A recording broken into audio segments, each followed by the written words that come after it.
കാര്യങ്ങള് വസ്തുതകൾ വളരെ ചെറിയ രീതിയിൽ വരികയും ചെയ്യുന്നു എന്നുള്ളത് പൊതുസമൂഹം എത്രയും തെറ്റിദ്ധരിക്കപ്പെട്ടിരിക്കുന്നു എന്നുള്ളതിന്റെ ഏറ്റവും വലിയ തെളിവാണ്.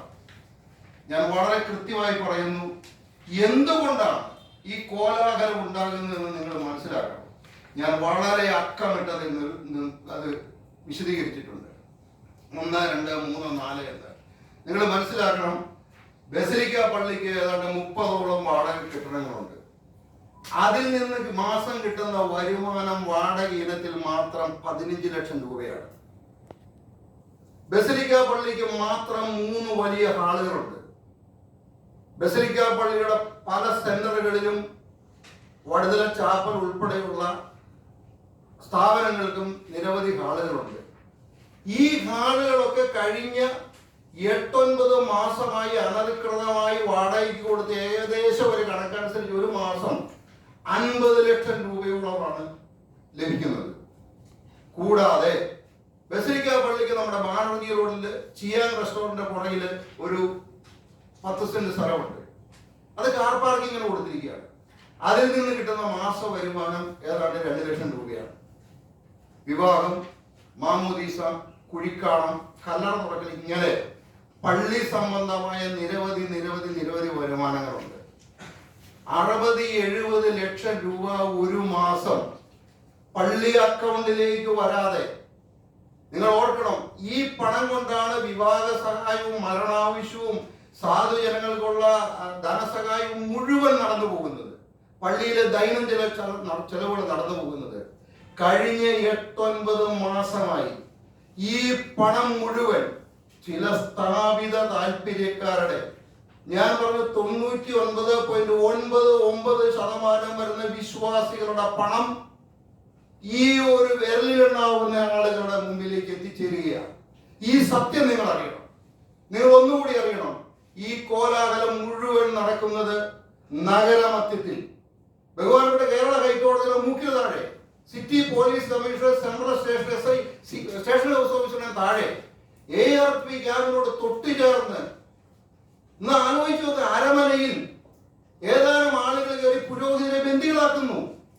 വിശ്വാസ സമൂഹത്തിന്റെ പള്ളിയിലേക്കുള്ള പ്രവേശനം തടയുന്നു. ഗുണ്ടായിസം അരങ്ങേറുന്നു. നിങ്ങൾക്ക് ആലോചിച്ചു, പട്ടാപ്പകൽ നഗരമധ്യത്തിൽ ഗുണ്ടായിസം അരങ്ങേറിയിട്ട് നിസ്സംഗരായി പോലീസ് നിൽക്കുകയാണ്. 20-ലധികം പരാതി, റിട്ടേൺ പരാതി രേഖകളുടെ പിൻബലത്തിൽ സിറ്റി പോലീസിന് കൊടുത്തിട്ട്, സെൻട്രൽ സ്റ്റേഷൻ CIക്ക് കൊടുത്തിട്ട് യാതൊരു നടപടിയും ഉണ്ടായിട്ടില്ല ഇതുവരെ.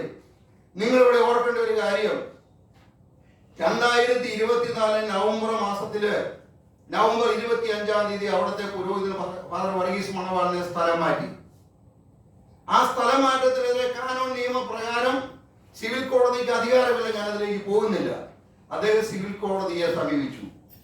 ഏതാണ്ട് 1 വർഷമായിട്ട് ഇന്നേ വരെയും സിവിൽ കോടതിയിൽ അദ്ദേഹത്തിന് അനുകൂലമായ ഉത്തരവ് സമ്പാദിച്ചിട്ടില്ല. അദ്ദേഹം ഹൈക്കോടതിയിൽ പോലീസ് പ്രൊട്ടക്ഷന് പോയി. ഞാൻ ആ രേഖ നിങ്ങൾക്ക് ഹാജരാക്കിയിട്ടുണ്ട്. പോലീസ് പ്രൊട്ടക്ഷൻ നിരവധി തവണ കോടതിയിൽ വന്നിട്ടും കോടതി ഉത്തരവ് കൊടുത്തില്ല. അവസാനം വാദം പറഞ്ഞു കഴിഞ്ഞപ്പോൾ ബഹുമാനപ്പെട്ട ഹൈക്കോടതി 17-3 ഡിസ്മിസ്ഡ് വിത്ത് സീരിയസ് ഒബ്സർവേഷൻസ്. നിങ്ങളത് കാണണം, ഞാനത് കൃത്യമായിട്ട് നിങ്ങൾക്ക് ഇട്ടിട്ടുണ്ട്. 13-3-2025 to 17-3-25 admission post on 17-3-25 17-3-25 dismissed with observations. കോടതി ഓപ്പൺ കോടതിയിൽ പറഞ്ഞു, അതിരൂക്ഷമായ വിമർശനം നടത്തി ഞാനിത് ഡിസ്മിസ് ചെയ്യാമെന്ന് പറഞ്ഞു. സബ്സീക്വന്റ് ആയിട്ട് 20-3 ഒരു പ്രത്യേക സംവിധാനത്തിൽ പെർമിഷൻ മേടിച്ച് ആ കേസ് 20-3 കൊണ്ടുവന്നിട്ട് ഞാൻ ഒരു വലിയ നിരീക്ഷണത്തോടുകൂടി കോടതി ഇത് ഡിസ്മിസ് ചെയ്യുമെന്ന് പറഞ്ഞപ്പോ spoken to dismissed as withdrawn. നിയമം അറിയാം, നിങ്ങൾക്കറിയാം. അതിന്റെ സ്പെഷ്യൽ പെർമിഷൻ മേടിച്ച് ടു ബി സ്പോക്കൺ ടു എന്ന് വെച്ചിട്ട് ഡിസ്മിസ് ചെയ്ത് ആ വലിയ പരാമർശം ഒഴിവാക്കുകയാണ് ചെയ്ത്. ഞാൻ രേഖ കൃത്യമായിട്ട് നിങ്ങളുടെ മുമ്പിൽ ഹാജരാക്കിയിട്ടുണ്ട്.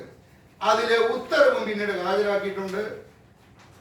പോലീസ് പ്രൊട്ടക്ഷൻ നിരുപാധികം തള്ളിയതായിട്ട്. അതേസമയം ഇന്ന് അവിടെയുള്ള തരിയൻ ഞാളിയത്തച്ഛന് യാതൊരു മടിയും കൂടാതെ പോലീസ് പ്രൊട്ടക്ഷൻ കൊടുത്തു എന്ന് മാത്രമല്ല, ട്രസ്റ്റി ഇദ്ദേഹത്തിനും, ട്രസ്റ്റി ഞാൻ അഭിഭാഷകൻ എന്ന രീതിയിൽ ഞാൻ പോലീസ് പ്രൊട്ടക്ഷൻ മൂവ് ചെയ്തില്ല, ഇദ്ദേഹത്തിനും പോലീസ് പ്രൊട്ടക്ഷൻ കോടതി എക്സ്റ്റെൻഡ് ചെയ്തു. ആ ഉത്തരവ് ഞാൻ ഹാജരാക്കിയിട്ടുണ്ട്. ഇതിൽ നിന്ന് തന്നെ നിങ്ങൾക്ക് മനസ്സിലാവും സത്യം എവിടെയാണ്, വസ്തുത എവിടെയാണെന്ന്. ഇനി പോലീസിന്റെ ഭാഗത്തു നിന്നുള്ള അനാസ്ഥയ്ക്കും ഞാൻ ഒരു കാര്യം പറയാം. പുരോഹിതന് അവിടെ ഇരിക്കുന്ന ബഹുമാനപ്പെട്ട അഡ്മിനിസ്ട്രേറ്റീവ് ബഹുമാനപ്പെട്ട കേരള ഹൈക്കോടതി പ്രൊട്ടക്ഷൻ അനുവദിച്ചു. വിശുദ്ധ വാര ദിനത്തില് ഒരു 2 സെക്യൂരിറ്റികളുണ്ട്. അത് അവിടെ നിന്ന് സ്ഥലം മാറ്റി പോകാൻ വിസമ്മതിക്കുന്ന അച്ഛൻ പ്രൈവറ്റ് ആയിട്ട് വെച്ചിരിക്കുന്ന സെക്യൂരിറ്റിയാണ്. അതിലൊരു സെക്യൂരിറ്റി രാത്രി ആരും ഉണ്ടായില്ല എന്ന് കൃത്യം, അതിന്റെ മാസ്റ്റർ പ്ലാനിനെ കുറിച്ചൊന്നും ഞാൻ വിശദമായിട്ട് പോകുന്നില്ല.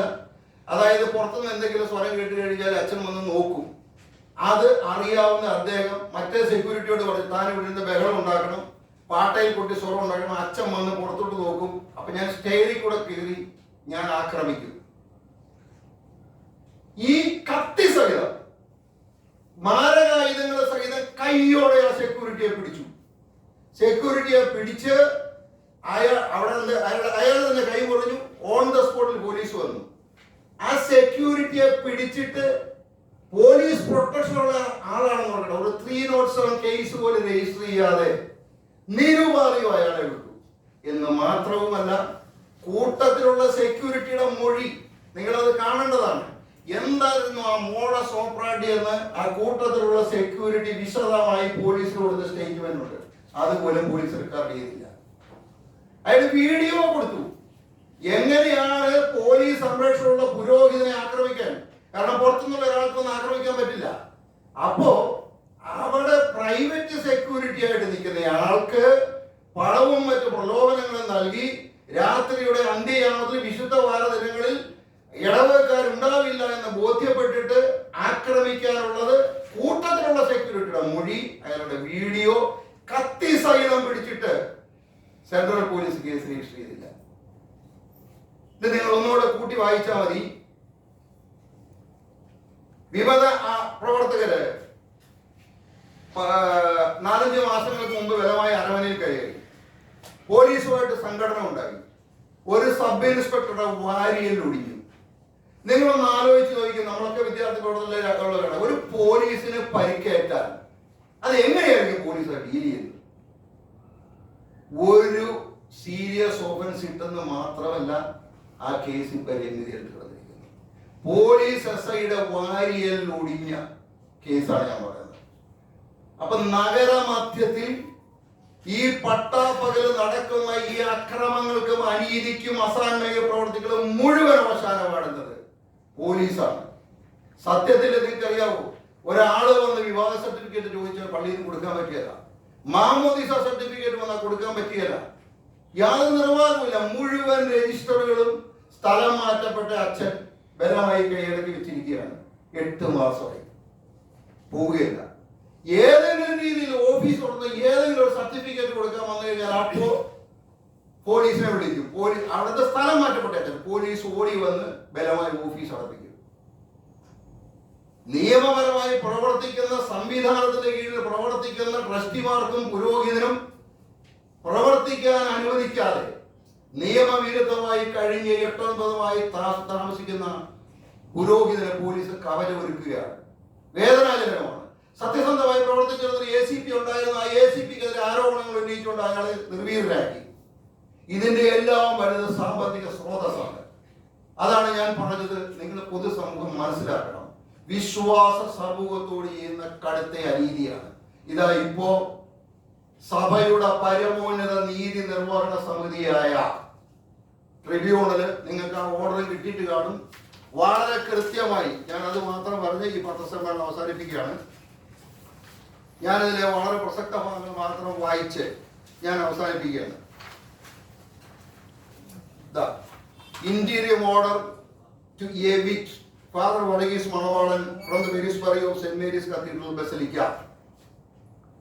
After having taken cognizance of the gravity of his remaining there and issuing certificates and collecting funds in evident financial malpractices, this collegiate tribunal in its setting dated 2nd June 2025 has decided to issue ex officio interim order as a decree of interlocutory sentence that, having considered the urgency of the matter, due to the danger to the salus animum, which is the supreme law in the church, and the maxim that justice delayed is justice denied, and the very fact that Father Varghese Manavalan continues to exercise priestly ministries of various kinds, and having analyzed the evidence that although he is no more the administrator of the church, he is illegally exercising the office of administrator vicar of the parish, and thereby issuing certificates including Form B and C for marriage, and having obtained the corroborating testimonies and evidences that he is collecting money illegally and even forcibly from various persons, impersonating himself as the parish priest, administrator of the said priest, and the undersigned president of this special tribunal hereby declare Father Varghese Manavalan is an illegal occupier of the office and Perisbury of St. Mary's Cathedral Basilica hereby issue the direct. നിങ്ങൾ ഇനി കാണേണ്ട ഏറ്റവും വലിയ കാര്യം, ഉത്തരവ് കൊടുത്തിരിക്കുന്നത് ബഹുമാനപ്പെട്ട arch ബിഷപ്പിനാണ്. ആ ട്രിബ്യൂണലിന് അധികാരം നിങ്ങൾ മനസ്സിലാക്കണം. Conclusion paragraph. This decree is given to the vicar of the Major Archbishop for the Archieparchy of Ernakulam Angamali to execute it most expeditiously, that is within 10 useful days, and I hereby decree that this interim order must be executed either by the Major Archbishop of Syro Malabar Church. അത് നിങ്ങൾ ശ്രദ്ധിക്കേണ്ടതാണ്. And last paragraph. And documents to the duly appointed administrator Father Tariyan Yalin within 24 hours. 24 മണിക്കൂറിനകം മുഴുവൻ രേഖകളും പള്ളി രേഖകളും നിലവിലുള്ള അച്ഛന് കൊടുത്തിട്ട് 24 മണിക്കൂറിനകം മാറ്റണമെന്നും, ഇല്ലെങ്കിൽ 10 ദിവസത്തിനകം മാറ്റണമെന്ന്. അപ്പൊ എത്ര നഗരങ്ങൾ ആലോചിക്കുന്ന നഗരത്തിൽ വളരെ വളരെ വിരലിലെണ്ണാവുന്ന ന്യൂനപക്ഷങ്ങളുടെ പിൻബലത്തിൽ ഗുണ്ടായിസം അഴിഞ്ഞു കയറി സമാധാനപ്രകടമായ വിശ്വാസികളുടെ നെഞ്ചത്ത് കയറി. ഒന്ന് ആലോചിച്ചു നോക്കി, എത്ര ലക്ഷം രൂപയാണ് ഓരോ മാസവും. പണമില്ലാത്തത് കൊണ്ട് വിശ്വാസികളായ സമാധാനപ്രകടമായതുകൊണ്ട് വിശ്വാസികൾ അനുഭവിക്കുക.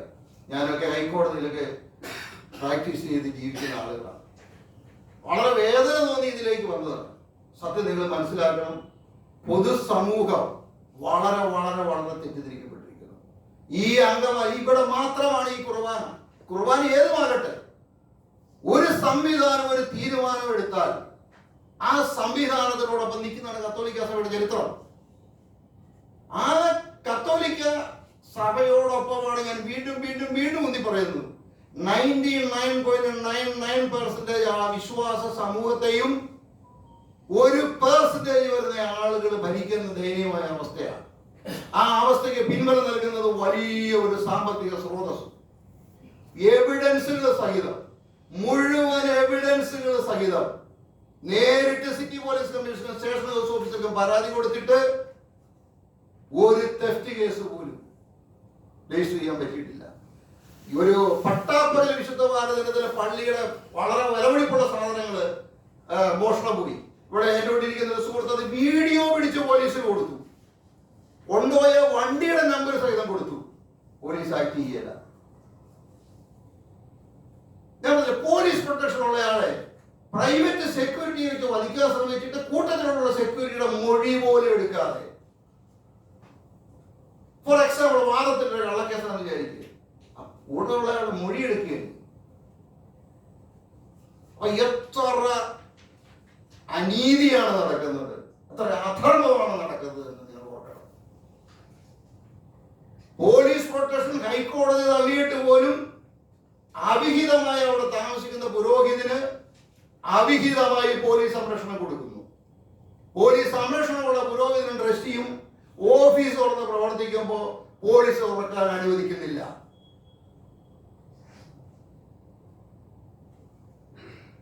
മാത്രവുമല്ല, വിശ്വാസ സമൂഹത്തിന്റെ ലക്ഷക്കണക്കിന് വരുന്ന തുക നിങ്ങൾ ആലോചിക്കുക. പള്ളി കുറെ സാമൂഹ്യ വിരുദ്ധത്തിന് ഒന്ന് തുറക്കുന്നു, പള്ളിയുടെ ഹാള് ഒന്ന് കുറെ സാമൂഹ്യ വിരുദ്ധത്തിന് ഒന്ന് തുറക്കുന്നു.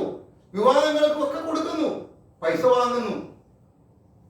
രസീത് പലർക്കും കൊടുക്കാൻ രസീത് സ്ഥാനത്ത് ഷൂ എന്നൊരു വരാൻ അക്കൗണ്ടുകൾ പറയപ്പെട്ടതല്ലേ? ഒരു 100 രൂപയ്ക്ക് പൊതുസമൂഹത്തിലൂടെ നമ്മൾ കണക്ക് പറയേണ്ടതല്ലേ? എത്ര ഞാൻ ഉത്തമ ബോധ്യത്തോടുകൂടിയാണ് ഇത് പറയുന്നത്. മുഴുവൻ രേഖകളും ഞാൻ പോലീസിന് കൊടുത്തിട്ടുള്ളതാണ്. അപ്പൊ നിങ്ങൾ ഈ സത്യം മനസ്സിലാക്കണം. നിശബ്ദരായിട്ടിരിക്കുന്ന ഒരു വിശ്വാസ സമൂഹത്തിന്റെ മേലെ കുതിര കയറുന്ന ഈ ഏർപ്പാട് നിങ്ങളുടെ പ്രിയപ്പെട്ട പത്രപ്രവർത്തകരും തെറ്റിദ്ധരിക്കപ്പെട്ടിട്ടുണ്ട്.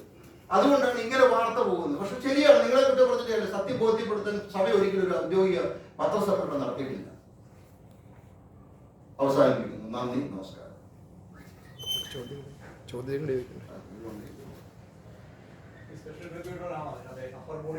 അതെ അതെ അതെ അതെ ഇത് പുരോഹിതന്മാർക്കെതിരെയും ബിഷപ്പുമാർക്കെതിരെയും ഒക്കെ ആരോപണങ്ങൾ വന്നാൽ അന്വേഷിക്കുന്ന ഒരു വലിയ സുപ്രീം സമിതിയാണ്. മാത്രമല്ല ഇന്ത്യൻ ഓർഡറിനെതിരെ അപ്പീൽ പ്രൊവിഷനും ഇല്ല.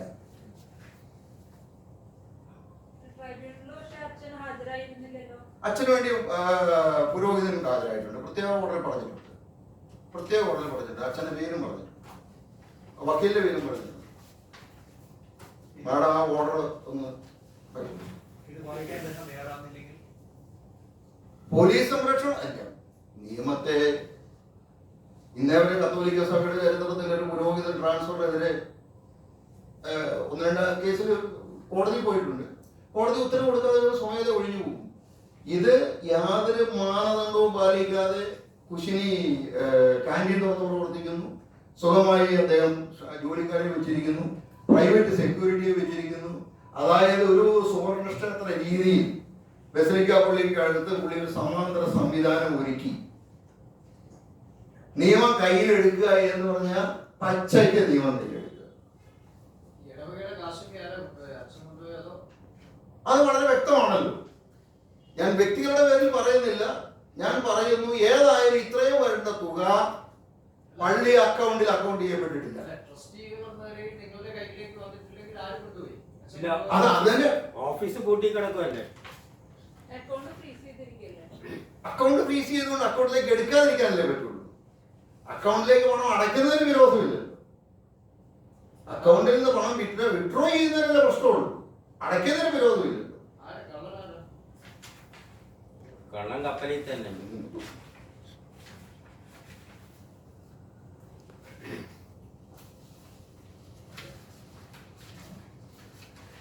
ട്രിബ്യൂണലിന്റെ അവസാനത്തെ പേജ് മഠം ചോദിച്ചില്ല. Father Mathew Kallarackal, ex officio advocate of the accused father Varghese Panavalan. 4ാമത്തെ എൻട്രി എന്നോട് പറഞ്ഞിട്ടില്ല. എനിക്ക് അതിനെക്കുറിച്ച് അറിയില്ല. ട്രിബ്യൂണൽ വിധി അംഗീകരിക്കാൻ ട്രിബ്യൂണൽ വിധി ഇന്നലെ രാത്രിയെ വന്നിട്ടുണ്ട്. എന്തോ എനിക്കറിയില്ല മാഡം, വിമതയുടെ നിലപാട് എനിക്കറിയില്ല. ട്രിബ്യൂണലിന്റെ നിലപാട് അംഗീകരിക്കാൻ എന്ന് പറഞ്ഞാൽ ട്രിബ്യൂണലിന്റെ ഓർഡർ ഇന്നലെ വന്നിട്ടുള്ളൂ. അതിനെക്കുറിച്ച് പ്രതികരിക്കാൻ സമയമായില്ല. അതെ, തീർച്ചയായും അവര് നടപടിക്ക് ഇപ്പൊ 24 hours കഴിയുന്നല്ലേ ഉള്ളൂ. 24 hours അദ്ദേഹത്തിനോട് സ്വമേധയാ ഒഴിയാനാണ് പറഞ്ഞിരിക്കുന്നത്. അദ്ദേഹം ഒഴിയുമോ എന്ന് നമുക്ക് കാത്തിരുന്ന് കാണാം. അതല്ലെങ്കിൽ എനിക്ക് കിട്ടിയിരിക്കുന്ന പോലെ തന്നെ കോപ്പി, ആസ് എ ട്രസ്റ്റി എനിക്കൊരു കോപ്പി വെച്ചിട്ടുണ്ട്. എനിക്ക് കിട്ടിയിരിക്കുന്ന പോലെ തന്നെ കോപ്പി പിതാക്കന്മാർക്കും വെച്ചിട്ടുണ്ട്. അവര് തീർച്ചയായും ഈ നടപടി യുക്തമായ നടപടി സ്വീകരിക്കുമെന്നാണ് നമ്മൾ വിശ്വസിക്കേണ്ടത്. ഇല്ല,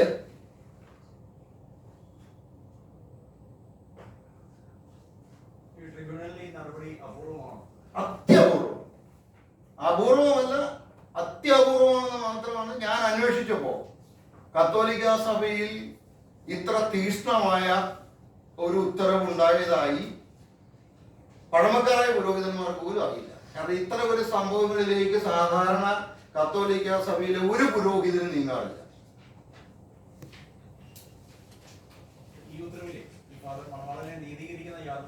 ഒന്നുമില്ല. തെറ്റുപറ്റിയെന്ന് അദ്ദേഹത്തിന് ബോധ്യമുണ്ടല്ലോ. കാരണം പള്ളിയിലേക്ക് ഇപ്പൊ അദ്ദേഹം ചോദിച്ചൊരു ചോദ്യമില്ല. പള്ളിയിലേക്ക് പല രസീതുകളിലും പുള്ളി അനധികൃതമായി ഒപ്പിട്ടിട്ടുള്ളതാണ്. ആ രസീതുകൾ പലതും നമ്മുടെ കയ്യിൽ കോപ്പി കിട്ടിയിട്ടുണ്ട്. അത് സഹിതമാണ് ഞങ്ങൾ പോലീസിന് പറഞ്ഞത്. നമ്മുടെ മുഴുവൻ തെളിവുകളും പോലീസിന് മുമ്പിലുണ്ട്. മുഴുവൻ തെളിവുകളുടെ മുമ്പിലുണ്ട്. എന്തിന് പോലീസ് പ്രൊട്ടക്ഷൻ കേസിൽ ഞാൻ ഹാജരാക്കിയിട്ടുണ്ട്.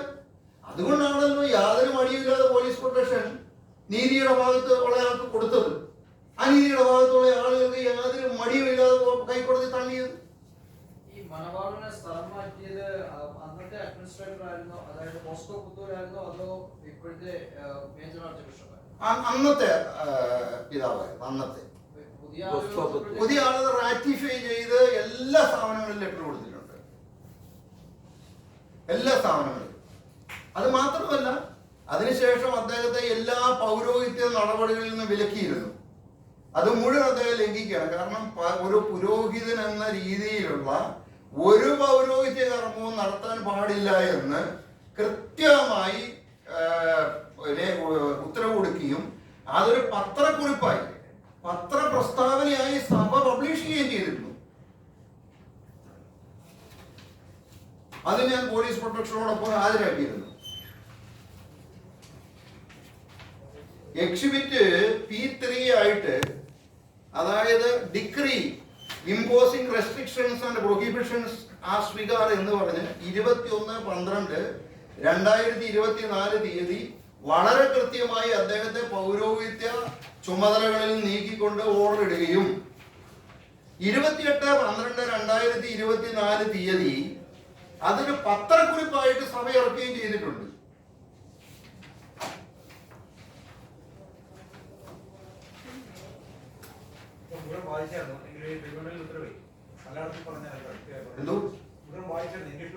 വായിച്ചു. മലയാളത്തിൽ പറഞ്ഞു കഴിഞ്ഞാൽ അദ്ദേഹം അനധികൃതമായി പണപ്പിരിവ് നടത്തുന്നതായി ട്രിബ്യൂണലിൽ ബോധ്യപ്പെട്ടിരിക്കുന്നു. ചുമതലകളിൽ നിന്നെല്ലാം നീക്കം ചെയ്യപ്പെട്ടുവെങ്കിലും അദ്ദേഹം അനധികൃതമായും നിയമവിരുദ്ധമായും പള്ളി കോമ്പൗണ്ടിനുള്ളിൽ താമസിക്കുന്നു. എല്ലാ പൗരോഹിത്യ ചുമതലകളിലും നീക്കം ചെയ്തിട്ടും പൗരോഹിത്യ കർമ്മങ്ങൾ പുള്ളി തുടർന്നു വരുന്നു. വികാരി എന്ന നിലയിലോ പുരോഹിതൻ എന്ന നിലയിലോ യാതൊരു ഉത്തരവാദിത്വം ഇല്ലെങ്കിലും പുള്ളി അതാണ് എന്ന് ഭാവിക്കുന്നു. കൃത്യമായിട്ട് ഇല്ലീഗൽ ഒക്യുപ്പൻറ്റ്, ഇല്ലീഗൽ ഇൻട്രൂഡർ. അത് ഏറ്റവും വളരെ സീരിയസ് ആയ കാര്യം പണപ്പിരിവാണ്. ഇല്ലീഗലി കളക്ടിങ് മണി എന്ന് വളരെ കൃത്യമായി കണ്ടെത്തിയിട്ടുണ്ട്. അതുകൊണ്ടാണ് ഇങ്ങനെ ഇന്ത്യയിൽ ഓർഡർ വരാനിടയായത്.